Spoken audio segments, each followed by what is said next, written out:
querida amiga, la doctora Cristina Balinotti. Cristina Balinotti, experta en temas de psicología social y familia, escritora y ensayista y fundadora de la Universidad de Familia Ahora Sí. Hola, doctora, ¿cómo usted está? ¿Qué tal? ¿Qué tal? Un gusto estar contigo, conocerte y te deseo felices fiestas a ti y a la audiencia del programa que es tan cuantiosa. No, y es un placer tenerla y yo siempre comparto todo lo que usted pone en redes sociales porque es muy productivo y tenerla ahora de frente por primera vez para mí es un honor, igual que todos los que nos están conectados viendo el programa. Doctora, se acerca ya el 31 de diciembre, ya estamos en Navidades. Para muchos tiene diferentes tipos de conceptos como ser humano adquirir lo que es el tema de la Navidad. A muchos es muy triste porque muchos no tenemos los familiares aquí, otros por circunstancias de la vida nos lleva hacia otro camino. Pero hoy usted nos trae un tema que a todos, yo creo que al 100% de los seres humanos nos ha tocado, que es la nostalgia. Esa palabra que muchos confundimos, que a veces pensamos que es algo bueno para el ser humano, pero a veces también tiene sus consecuencias en la vida. Sí, en efecto, nostalgia viene de dos raíces griegas, nostos, regreso, y algo o algia, que quiere decir dolor. Es un dolor por no poder regresar a la tierra, particularmente en estas épocas los inmigrantes, acá en Estados Unidos, ¿verdad? Que somos tantos. No, y agudizado también por la pandemia, no poder regresar a la tierra. Ahora, la nostalgia se construye sobre la memoria, porque lógicamente si no tuviéramos memoria no sería posible la nostalgia. Y tiene algo positivo, y es que uno ese deseo de volver lo pone en el futuro, con esperanza. Está esperanzado en poder regresar a la tierra, y eso hace bien. ¿Por qué? Porque tiene, el punto de vista psicológico, una intencionalidad. Yo tengo la intención de regresar y entonces eso es un proyecto de vida que me hace bien. Ahora, la nostalgia, desde este punto de vista, es positiva y lo fue en los comienzos porque siempre toda la humanidad tuvo problemas así con la nostalgia. Por ejemplo, una historia muy interesante en la Odisea de Homero, Ulises, que había ido a la guerra de Troya y le tardó regresar a su hogar, a su patria, 20 años. Está navegando por allí y llegan a una isla, la isla o la tierra de los lotófagos. ¿Qué quiere decir esto? De los que comen la flor del loto. En aquella época parece que era una flor muy requerida, muy dulce, muy exquisita, pero que tenía la particularidad de borrar la memoria de quien la consumía. Entonces Ulises rápidamente retira de la isla a sus marineros, a sus navegantes, y los ata al barco para que no tengan la tentación de comer esta flor del loto que les iba a hacer olvidar de la necesidad de regresar a su tierra. Vale decir que esto también es como un deber, ¿no? El regreso a la tierra, el tener la idea de la patria allí, siempre presente. Lo que es malo es lo que deriva de ella. A veces hay mucha tristeza, sobre todo en estas fiestas, ¿verdad? Ahora, la tristeza es la antesala de la depresión, que ya es un cuadro patológico. Si una persona con nostalgia en esta época, que se pone muy triste, ¿verdad? eh, Entra en depresión, tiene características genéticas que la inclinan a este tipo de afecciones, pues va a desarrollar depresiones en sus múltiples formas. La que más se conoce en esta época son los blues de Navidad o la llamada depresión blanca, ¿verdad? Que viene con la época y luego se va, pero sin embargo hay formas de depresión que se establecen y ahí está el problema. Vale decir, en quedarnos en esa depresión y esa tristeza, que a diferencia de la nostalgia, no nos ponen con el deseo de volver, sino que nos paralizan, nos llevan a claudicar. En la depresión claudicamos nuestros deseos, no queremos volver, no queremos vivir, comemos menos, todo esto nos pasa, ¿verdad? Ulises está ligado también a un síndrome, se llama el síndrome de Ulises, que es el síndrome del inmigrante que ha inmigrado en condiciones extremas, que no somos la mayoría, pero sí hay mucha gente que ha venido en condiciones extremas y tiene que realizar los duelos correspondientes, los 7 duelos del inmigrante. Es decir, desprenderse no, pero sí, y, digamos, tenerlo ahí en la memoria, la nostalgia, la tierra, la lengua, los amigos, el trabajo, la identificación, porque nos identificamos con la tierra donde nacimos. Yo quería hacerle una No, no, pregunta.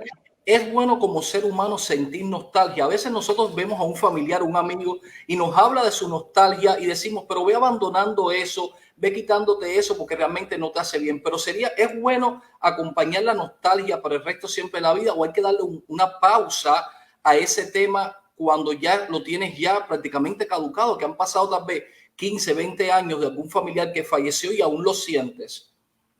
la nostalgia cuando va ligada a un duelo por desprendimiento de la patria, ¿verdad? Y va ligada a un duelo que no se ha concluido, que no ha sido exitoso, puede continuar y ser algo negativo, recordamos, regreso y dolor, es decir, sigue siendo ese dolor, esa herida en carne viva, que está presente allí por no poder regresar. Por eso es conveniente que las personas que están con esta nostalgia, que lloran, que quieren particularmente en esta época regresar, revisen las etapas del duelo con un especialista, con el médico clínico o con el psicólogo. El médico clínico los puede ayudar. Son 5 etapas del duelo, de la negación a la aceptación, ¿verdad?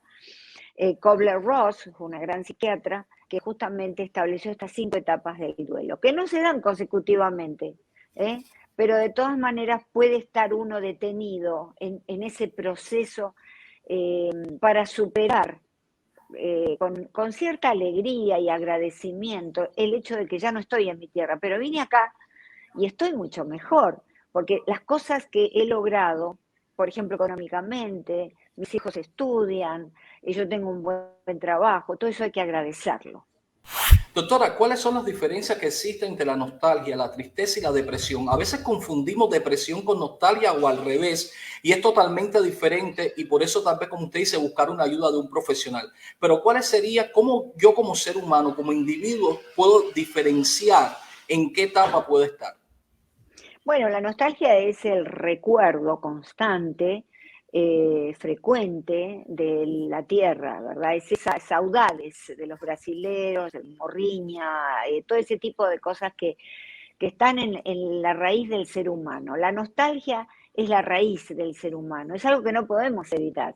Ahora bien, ya cuando nos ponemos tristes, subimos un escalón más y ya esa tristeza nos invade y de vez en cuando nos impide funcionar correctamente. Pues estamos tristes, estamos con el ánimo caído.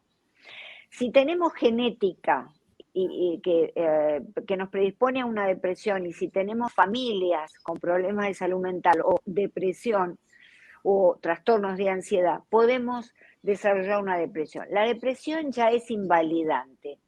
Ahora, hay depresiones subclínicas. ¿Qué quiere decir esto?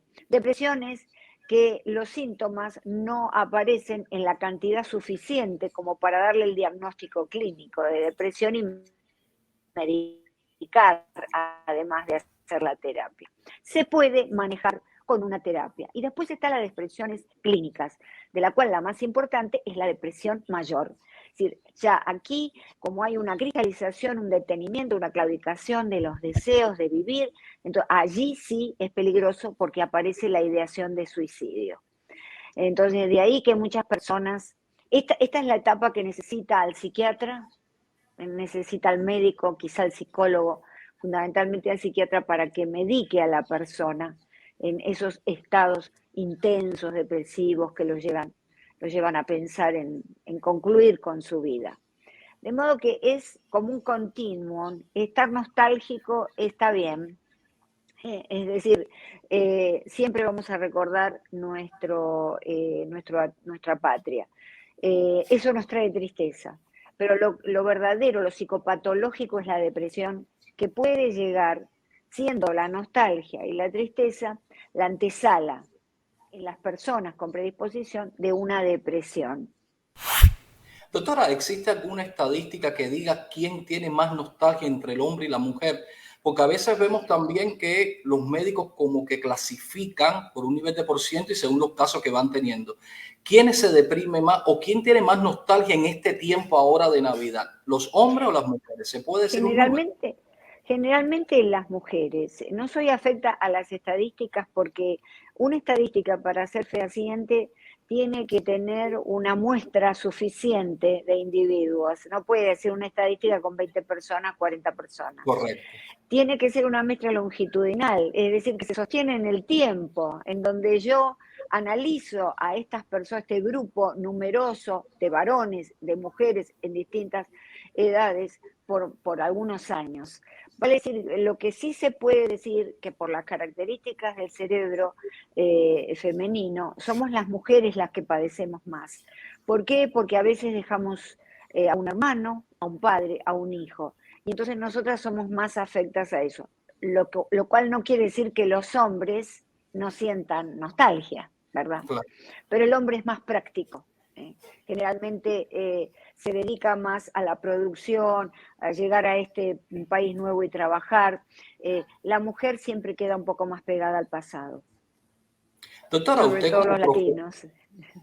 Usted como profesional, quitemos la experiencia que usted tiene en su vida privada, en su ser propio, ¿ha sentido nostalgia alguna vez? ¿Ha sabido cómo manejarla? Y después la vemos que usted sale lo mismo en cualquier canal de televisión, pero nadie sabe, en algún momento antes de salir al aire o a una fiesta familiar, ¿usted ha sentido nostalgia?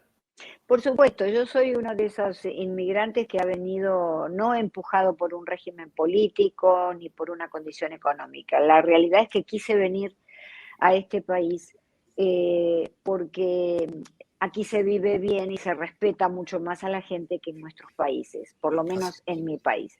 Así que yo vine con mucho agrado, vine con mis hijos, de modo que las grandes nostalgias profundas no las tuve, pero sí he sentido nostalgia de algunos lugares, de algunas comidas, de algunas formas de relación, desde ya que sí. No tan intenso como para provocarme un duelo, ¿verdad? Porque desde ya el duelo se realiza cuando yo estoy empujado a hacer algo que no quiero, o me sucede algo que no quería que Que sucediera. no quería suceder. Doctor, hablemos ahora de la mujer. La mujer siempre se ha dicho, y hay muchos casos que se han comprobado, que la mujer cuando tiene un pacto, enseguida tiene una nostalgia, tal vez de algo, tal vez que su esposo no esté, algún familiar.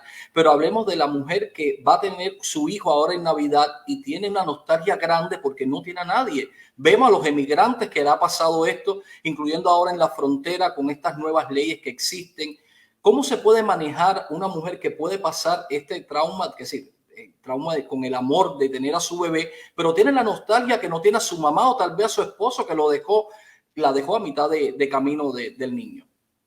Bueno, eso es peligroso por cuanto está la depresión que existe ya, uno de los tantos tipos de depresión, que es la depresión posparto. Es decir, que la persona puede entrar ya en una depresión que amerite un tratamiento farmacológico y psicoterapéutico. De no ser así, el hecho de sentir nostalgia y no sentirse muy bien, por una situación altamente emotiva, ¿verdad? Uno está inundado de oxitocina, que es la hormona del amor, del apego, por ese niño que van a ser. Siempre hay alguien cerca de uno que puede auxiliarlo. No hay que tener miedo ni orgullo a pedir auxilio. O algún vecino, algún amigo del trabajo o amiga del trabajo, alguien que pueda estar, siempre hay quien se va a ofrecer espontáneamente. No tengamos miedo, porque además en ese riesgo, en ese pedido podemos encontrar grandes amistades que nos ayudan muchísimo a transitar, amistades legítimas, a transitar el duelo, por estar solas con ese bebé. Y una vez que nace el bebé, bueno, hay una especie de romance y de enamoramiento, ¿verdad? Que si la persona en cuestión tiene un gran instinto materno, la va a ayudar mucho a salir adelante.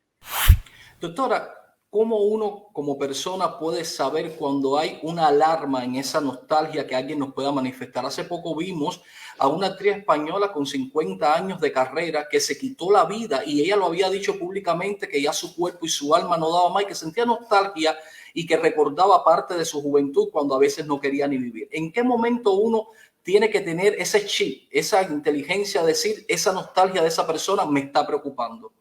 Bueno, vamos muy atrás en el tiempo. Si nosotros tenemos una familia en donde hay deprimidos o hay personas con trastornos psicológicos y tenemos un niño, atención, se prenden todas las alertas, porque esa persona puede llegar a sufrir de adulta una depresión. Sin duda, esta actriz estaba pasando una depresión clínica, de verdad, que no pudo tolerar. Quizá no sabemos quién la medicó, qué tipo de atención o tratamiento tenía, porque estas personas necesitan un tratamiento cercano, ¿verdad? Necesitan no dejar de tomar su medicación, ¿verdad? Porque en la depresión hay un decrecimiento de un químico en el cerebro que se llama serotonina, y entonces hay que suplementar eso, ¿eh? Porque ya estamos hablando de algo también que tiene una raíz en lo neurológico. De modo que hay que prestar atención porque es hereditaria, es decir, se puede heredar. Si mis padres han sido deprimidos o uno de ellos, yo puedo desarrollar depresión. Doctora, la audiencia nos escribe, dice Alejandra Romero, a mí me dio mucha nostalgia cuando tuve que separarme 3 meses de mi bebé. ¿Cómo se puede manejar este caso? Porque eso se ve mucho y usted ahorita lo conversamos en lo que es el tema frontera, tema migrante, que hay que separar. Y a veces vemos cómo tiran esos niños también para que entren a este país y vemos que sufre y entra en una nostalgia de depresión. En caso de Alejandra, ¿qué se puede hacer cuando una madre tiene que separarse por tantos meses de su bebé? Es un tema muy difícil y va a depender de todos los ordenadores de salud que tenga. ¿Qué quiere decir esto? De todas las pérdidas que haya sufrido antes y de las fortalezas para haber superado las pérdidas. Hay personas muy vulnerables que se vienen abajo y hay otras que mantienen la esperanza en alto. El consejo es mantener la esperanza en alto, porque el reencuentro va a venir. Y entonces, que ese reencuentro nos encuentre fuertes, para poder brindar lo mejor de nosotros a ese niño y no la parte, digamos, negativa, oscura que uno puede desarrollar en una depresión o en una tristeza profunda. Tristeza no es depresión. La tristeza es un estadio subclínico, que yo puedo sentir, pero no me impide trabajar, no me impide cumplir con mis obligaciones. La depresión sí me puede llegar a impedir cumplir con mis obligaciones, me mantiene tirado en la cama, me mantiene sin poder superarme. Doctora, existen muchas fechas festivas que se celebran en este país y en el mundo también, pero ¿por qué principalmente estas fechas de fiesta son las que más las personas sienten nostalgia? Bueno, debido a que se cierra un ciclo en la vida de uno. Hay una lista de los logros que hemos tenido, pero también hacemos una lista de los fracasos que hemos tenido.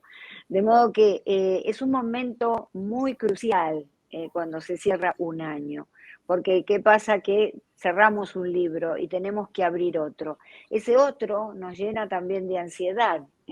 Por eso es importante mentalizarse mucho antes del fin de año y decir, bueno, voy a empezar a hacer cosas que hubiera querido hacer y no hice. Para que, pues siempre decimos, bueno, ahora que empieza el año, voy a hacer esto que tanto tiempo quise hacer. No, hay que prepararlo de antemano, para que no nos sorprenda. Porque evidentemente esto del el cierre de los ciclos es algo muy antiguo, ¿verdad?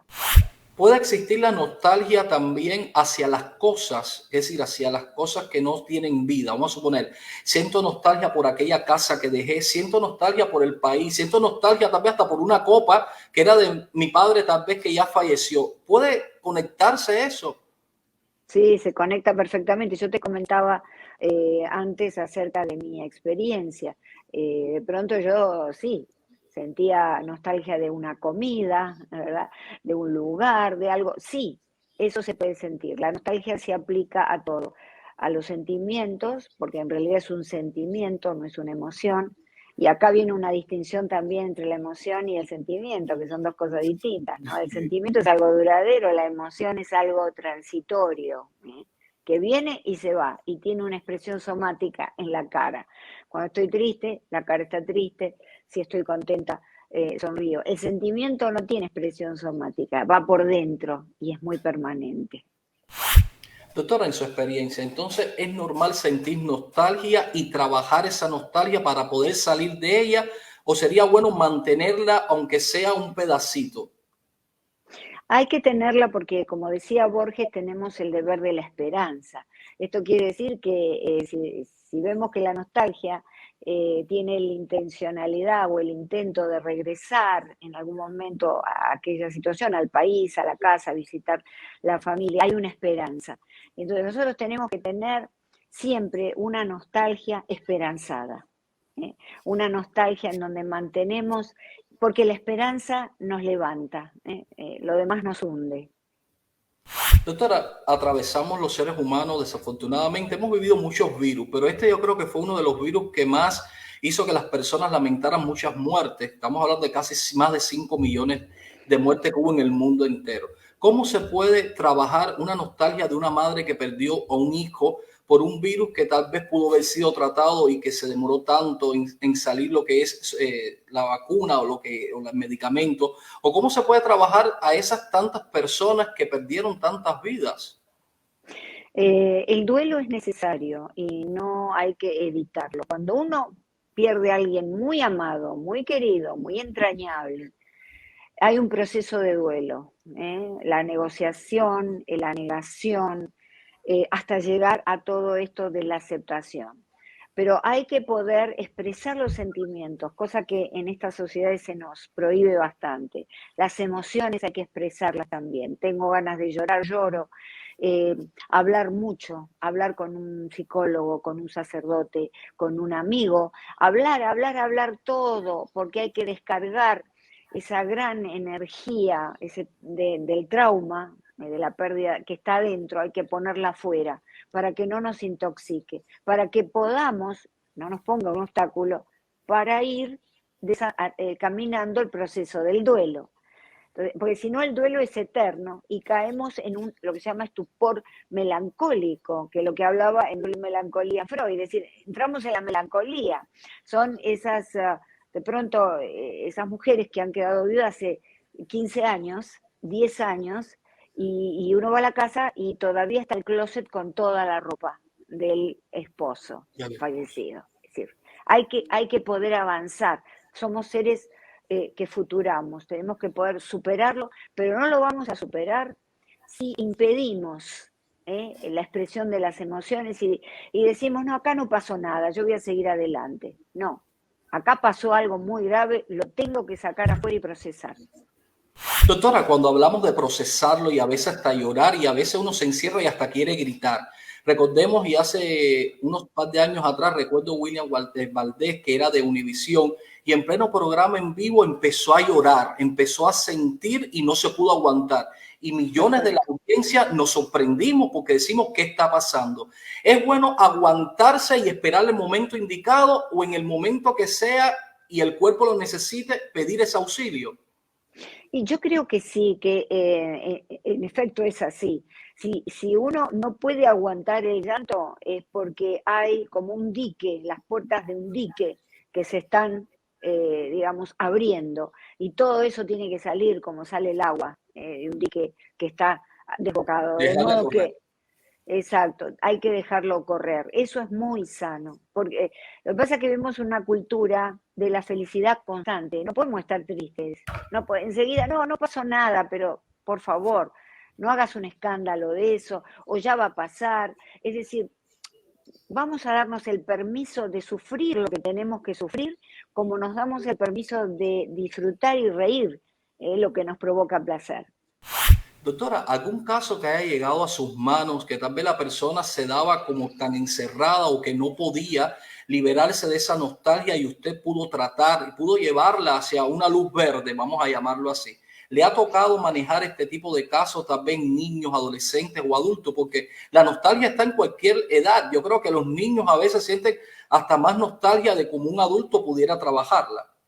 El niño siempre tiene mucho más resiliencia eh, y la resiliencia del niño está en relación con lo que te decía antes, tiene más ordenadores de salud, mejor, está más preparadito porque está nuevo, por decirlo Sí. así. Y va a depender también de los padres. Si son padres muy depresivos, padres quejosos, que todo les viene mal, y bueno, el niño va a hacer lo mismo porque aprendemos del ejemplo, copiando. Entonces, los niños son resilientes. En cuanto, sí, la persona con depresión desde ya que llega al consultorio se le puede perfectamente tratar. Pero el tratamiento no es hablarle, porque muchas veces se confunde la acción del psicólogo con hablar y aconsejar. Eso lo hace un amigo. El psicólogo lo único que hace es hacerle algunas preguntas interesantes, importantes, para que la persona hable, para que la persona sola llegue a la conclusión de lo que debe hacer en su vida. Es el método socrático, el método de que la persona descubra su propia verdad y Doctora, no tener que indicarle. y no tenerle que señalar. Doctora, un último mensaje que quiera mandarle a todas esas personas que está pasando tal vez una feliz Navidad, pero con una nostalgia siempre presente. Vivamos el presente, este es el consejo, que es vivir el presente, la conciencia plena. Siempre digo que cuando llegamos a casa o estamos frente al árbol de Navidad, pensamos, pensamos, pensamos. Y los pensamientos siempre son negativos y son nostálgicos y son como barriletes que se nos va. Tenemos que agarrar ese barrilete, ponerlo cerca de nosotros y disfrutar lo que tenemos. Es decir, estoy frente a mi familia, la poca familia que puedo tener acá, y los disfruto, siento, vacío mi cabeza de todo otro problema y los miro a los ojos y soy cálida con ellos y siento el abrazo. Esta es la conciencia plena. Para darte un ejemplo bastante práctico, cuando tú pelas una manzana, generalmente pelamos una manzana y estamos pensando en todo lo que pasó en la oficina, Sí. en todas las obligaciones que tenemos que hacer. A veces, ay, nos cortamos porque estábamos pensando cuando lleguen a su casa, si están en su casa, y los que comen manzana, pero lo pueden hacer con otra cosa, otra comida, pelen la manzana pensando en lo rica que va a ser cuando la coman, en el olor, en el aroma que tiene, en el color rojo de justamente la cáscara. Esa es la conciencia plena o el mindfulness que nos saca de tantas situaciones de autoacoso mental a través de los pensamientos negativos y las nostalgias. Doctora, una última pregunta. A veces, desafortunadamente, muchos seres humanos pasan por temas violaciones y a veces eso te deja una marca, pero cuando a veces tienes un hijo, tal vez esa violación, como que la nostalgia te recuerda el hecho que pasó en ese momento. ¿Cómo se puede un ser humano separar, dividir ese dolor con esa nostalgia de ese momento, con ese fruto que van a hacer? Yo creo que ante una violación de carácter sexual hay que ir a un psicólogo rápidamente. ¿Para qué? Para que le señale el camino que debe tomar para superar con el tiempo esto y no pasar, lógicamente, el trauma al niño que van a nacer. Es decir, de modo que es muy importante la guía. A veces cuando los síntomas no son muy importantes, o no son tan graves, porque hay gente más fuerte que otra. Sí. Hay gente que no se traumatiza y dice, no, no puede ser, ¿cómo no me voy a traumatizar? Sí, hay soldados que no sufren estrés postraumático. ¿Por qué? Porque son más fuertes.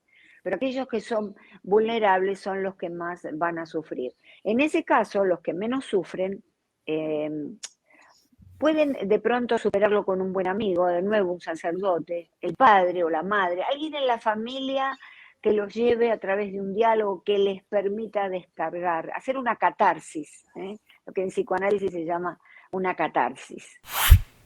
Gracias, doctora. Me encanta y siempre sigo compartiendo lo que usted siempre pone en los videos en Facebook, porque realmente informa con claridad y precisión lo que nosotros como seres humanos tenemos que llevar a la vida día a día. Ha sido un placer, doctora, estar con usted. Ojalá pronto se repita de nuevo y tenerla frente a frente.